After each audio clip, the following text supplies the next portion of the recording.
Hey there, it's Flatbread Friday, and we're gonna do an easy thing this week. I had a pizza crust on hand, because I always do, but some friends of mine were in town the night before last, and we went to dinner at the Longhorn Steakhouse, and my appetite was, I don't know, waning. So I ended up with quite a few leftovers. Steak, shrimp, potatoes, and today we are going to make a surf and turf pizza out of those leftovers. And since there's no prep, this is going to be a quickie video, and so let's get to it. There is going to be a little bit of prep. We're going to start with some softened cream cheese. It's about a half a block.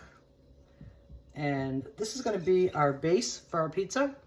It's going to be flavorful and goes good with steak and shrimp. Little splash of lemon juice. If I had some lemon zest, I would use that too, but I don't.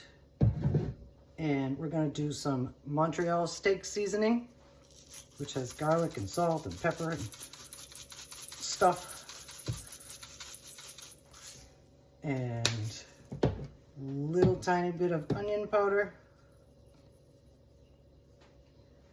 And some tarragon. I like tarragon with beef. And now we're going to blend this together. I'm going to use the immersion blender. Let's see how that goes.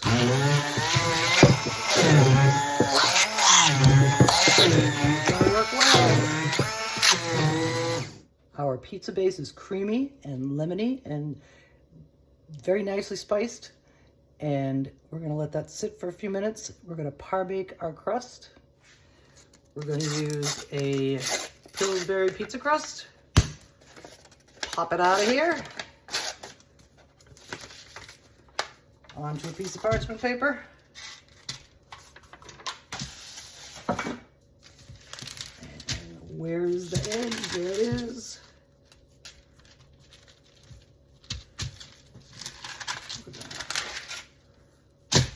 Roll it out. Stretch it out.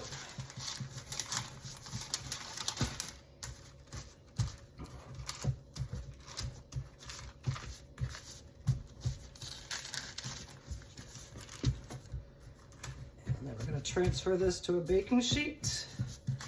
And it is the right size and the right thickness. Our pizza crust is all laid out. And we're going to roll in the edges a little bit to make a little raised crust. Going all the way around. I'm making this sort of small because there aren't a whole abundance of ingredients to put on the top for toppings, but there will be enough. And when it's rolled up, we give it a crimp about every inch, using our thumbs and forefingers to pinch it together so it stays raised. And it looks like that. Here's our formed pizza crust, and now we're going in the oven for about 8 minutes to par bake it. While our crust par bakes, we are going to cut up our toppings. First, we're going to do our steak. Nice little bite-sized pieces.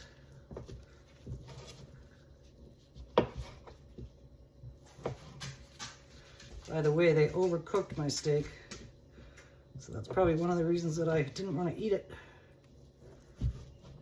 And my friends didn't finish theirs, so they gave me theirs, which was a little better, a little more rare. But there's some rice left over from the plate. We don't want that. Get rid of that. So, okay, we're going to keep going till we get this guy all bite-sized.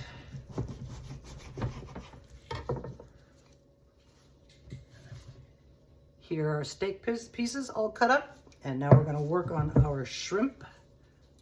And here are our shrimps. First thing I'm going to do is cut off the tails.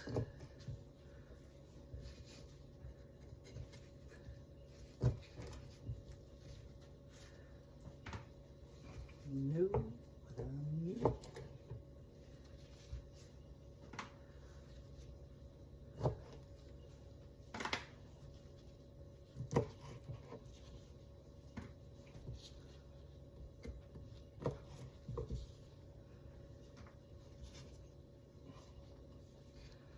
And then we're going to cut these into equal sized pieces as the steak.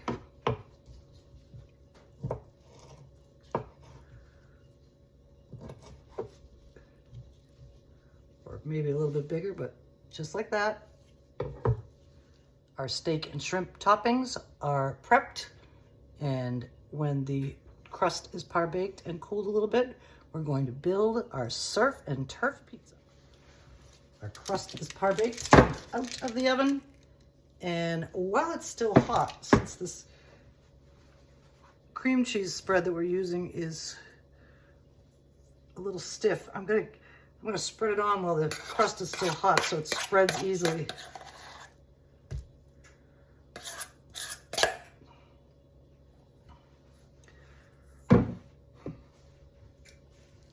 Yep.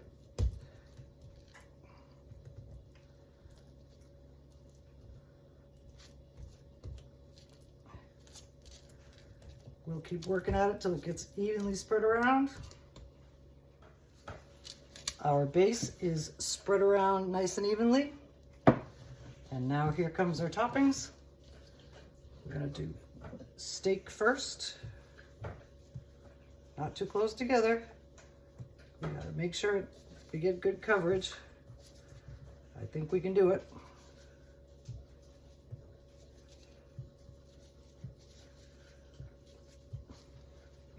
Definitely can. Steak is on. Here comes the shrimp. There's not so much of it, so we'll sort of put it in between where the beef is.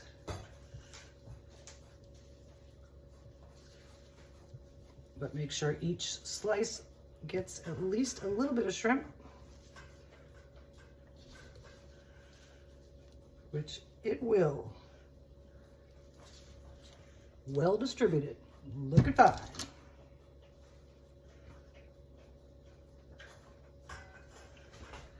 And because this is a pizza, the next thing is going on is some shredded mozzarella. You don't need a whole lot, but it's mostly to protect this shrimp and beef that's already fully cooked from drying out. Okay, our proteins are on.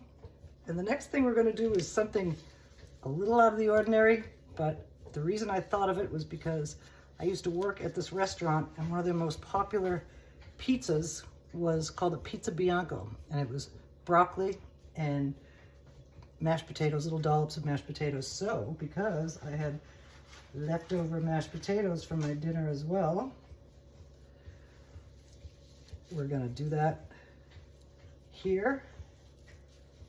It's gonna add a little something, and it's gonna be pretty tasty, and it's gonna utilize our leftovers.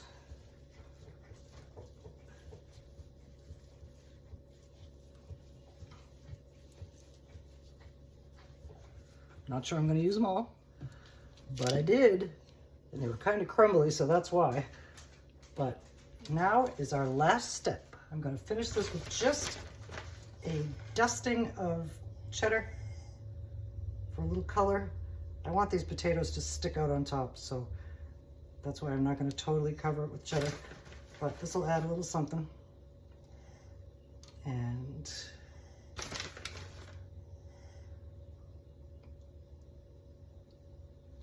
I think that'll do it. Here's our surf and turf pizza ready to go in the oven. And let's see what it looks like when it comes out. Our surf and turf pizza is out of the oven, smelling good, looking good. And now we're gonna slice it and serve it, and I bet it tastes good too. Here we have our surf and turf pizza, looking good, smelling good. And we're gonna finish it up with, I have always in my refrigerator, and especially this time of year, because my traditional Christmas breakfast for myself is Eggs Benedict, and because it's not as hard to make as regular hollandaise sauce, I have this mock hollandaise sauce, and it's stable because it's made with mayonnaise and mustard and lemon juice and some butter. And I'm going to drizzle this a little bit because steak goes with béarnaise sauce, and béarnaise sauce is just like hollandaise sauce, only with tarragon and wine. And we're not drizzling too well, but better than nothing.